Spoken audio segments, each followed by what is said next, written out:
नमस्कार, MB news म्हणजे महाराष्ट्रातील बातमीपत्रामध्ये आपले स्वागत आहे। सध्या आपण आलेलो आहे विदर्भातील प्रसिद्ध असलेले खंडोजी महाराज या ठिकाणी गुईखेड नगरीमध्ये। या गुईखेड नगरीमध्ये आज यात्रेचा शेवटचा दिवस आहे आणि यात्रेचा शेवटचा दिवस असून या यात्रेमध्ये आज संपूर्ण विदर्भामध्ये जिल्ह्यासह विदर्भातून गोत आंबील या ठिकाणी प्रसिद्ध म्हणून मानले जाते आणि गोत आंबील प्रसिद्ध म्हणून मानले जात असताना आज या ठिकाणी गोत आंबीलचा हजारोच्या वर नागरिकांनी आणि भक्तांनी या ठिकाणी प्रसाद घेतलेला आहे। आपण बघू शकतो या ठिकाणी संपूर्णपणे भाविक भक्त दाखल झालेले आहे। भाविक भक्त दाखल होत असतात या ठिकाणी संपूर्ण विदर्भासह महाराष्ट्रातून या ठिकाणी या उत्सव करता सतत 7 दिवस चाललेला उत्सव करता हा उत्सव या ठिकाणी सुरू आहे। आपण बघू शकतो का या ठिकाणी संपूर्णपणे हे श्री क्षेत्र गुईखेड असून हे या ठिकाणी आज गोत आंबीलचा कार्यक्रम असून या गोत आंबीलच्या कार्यक्रमाला हजारो भाविक भक्तांनी या गोत आंबीलचा लाभ घेतलेला आहे। मंदिराचे विश्वस्त प्रवीण भाऊ गुईखेडकर आपल्या सोबत आहे। प्रवीण भाऊ, आज यात्रेचा शेवटचा दिवस आहे। शेवटच्या दिवशी आज यात्रेमध्ये गोत आंबील मोठ्या प्रमाणात संपूर्ण महाराष्ट्र विदर्भात प्रसिद्ध या ठिकाणी हा महाप्रसाद मानला जातो। काय सांगा या महाप्रसाद बद्दल? तसं या परिसरातली जे लोक आहे, आजूबाजूच्या ज्या खेड्यावरचे लोक आहे, त्या खेड्यावरच्या लोकांचा यात्रेचा समारोह आंबील घेतला म्हणजे आपल्या मागचे येणाऱ्या संकटापासून आपण मुक्त होतो अशी एक भावना या भागातली आहे। बरेचसे लोक असे आहे, नाहीतरी म्हातारे जे प्राचीन लोक आहेत त्यांना असं वाटतं नाही भेटलं तर थोडीशी आंबील तरी आपण घरी घेऊन दिली पाहिजे। एवढी मोठी धार्मिक भावना या भेंडूजी महाराजाशी जुळली आहे। म्हणून अशी परंपरागत असणारी यात्रा असल्यामुळे या यात्रा महोत्सवात समारोपाचा आंबील हा फार महत्त्वाचा प्रकार असल्यामुळे जेवणापेक्षा जेवण हा काही महत्त्वाचा विषय नाही आहे, पण आंबील मिळणं म्हणजे हा आपला एक प्रारब्धाचा सगळ्यात महत्त्वाचा भाग आहे असे म्हणतात। एकंदरीत किती भाविक भक्तांनी गोत आंबीलचा लाभ घेतला आहे आज? कमीत कमी 35 ते 36 हजारापर्यंत कमीत कमी भाग हे घेणार आहे। सतत 7 दिवस हा महोत्सव चालला। आज महोत्सवाचा यात्रा महोत्सव शेवटचा दिवस आहे। नेमकं भाविक भक्तांनी किती भाविक भक्त या ठिकाणी दाखल झाले होते? आतापर्यंत कमी 2 ते 2.5 लाख भाविक भक्ताचा सहभाग आपल्या इथं नोंदला गेला। कारण CCTV कॅमेऱ्यामध्ये आम्ही जे हे तपासले त्यात आम्ही हे लावलं, त्यात लक्षात आलं की 2 ते 2.5 लाखाचा आकडा फार नक्कीच केला आहे।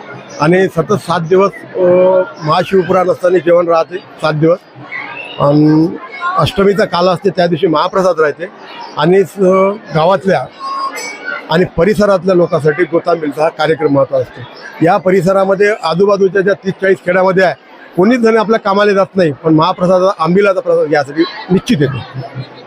नक्कीच आज या गुईखेड नगरीमध्ये संपूर्ण गोत आंबील याचा महाप्रसादचा कार्यक्रम सुरू झालेला आहे आणि या दिवशी या गावात घरामध्ये कुठल्याही प्रकारे चूल न पेटता संपूर्ण गुईखेड सह आणि आजूबाजूच्या गावासह संपूर्ण त्या महाप्रसादाचा लाभ सुद्धा या ठिकाणी घेतला होतो। आणि गत 7 ते 8 दिवस या महोत्सवामध्ये 2.5 ते 3 लाख भाविक भक्त या ठिकाणी दाखल सुद्धा झाले होते।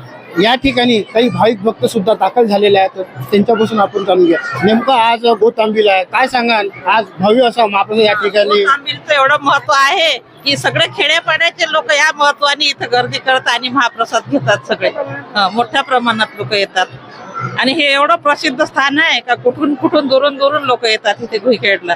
भेंडूजी महाराजाचं एवढं वर्चस्व आहे की सगळ्यांनाच माहित आहे कसे आहे म्हणून। संजीवनी समाधी आहे त्यामुळे सगळ्यांना अनुभव आहे आणि लोक येतातच इथे अनुभव घ्यासाठी। आपण काय सांगा? हो तेच ना, मग संजीवन समाधी असल्यामुळे पूर्ण आपल्या महाराष्ट्रात 2च समाधी आहे, तर ते त्याचप्रमाणे ज्ञानेश्वर महाराजांसारखीच ही समाधी आहे, त्यामुळे हे खूपच प्रसिद्ध ठिकाण आहे। आपण महाप्रसाद घेतला आज, काय सांगा? महाप्रसाद घेतला आज आम्ही आज म्हणजे प्रसिद्ध स्थान आहे भेंडूजी बाबा संजीवन समाधी आहे, त्यामुळे जास्त महत्व येते भेंडूजी बाबांना। आपल्यासोबत आजीबाई आपल्याला जुळलेल्या आहे। आजीबाई, काय सांगाल या भेंडूजी महाराज संजीवनी समाधी सोहळा निमित्त आणि आज गोत आंबीलचा महाप्रसाद याबद्दल काय सांगाल? हॅलो, भेंडूजी महाराज गड्यावंत होते, संजीवन समाधी आहे त्यांची, मंदिर बांधून द्यायचे।